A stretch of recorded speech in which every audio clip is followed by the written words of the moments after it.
काही लोक मी ज्यांना ताकद दिली ती मला सोडून दिली, ती भली ताकदवान आहेत पण गिरी सोडून. त्यांच्या मुलांच्यावर काय आरोप होते हो? कशा पद्धतीनं तुम्ही दादागिरी करता, तुम्ही दहशत निर्माण करता, गुंडगिरी करता. ज्या गावच्या बोरी असतात त्याच गावच्या बाबळी असतात हे विसरू नका. आणि मी देखील आरेला कार्य करणार आहे. मी एकतर कोणाच्या नादी लागत नाही, पण कोण माझ्या नादी लागला तर मी त्याला सोडत नाही.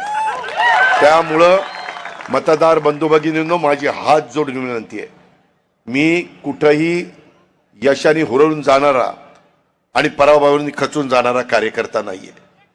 मला तसली सवय पण नाही. माझं एवढंच म्हणणं आहे, महाराष्ट्रामध्ये आपला पुणे जिल्हा, आपलं पुणे पिंपरी चिंचवड नंबर 1 ला राहिलं पाहिजे आणि त्याच्यातून आपल्या ह्या परिसराचा विकास झाला पाहिजे. आज आपल्या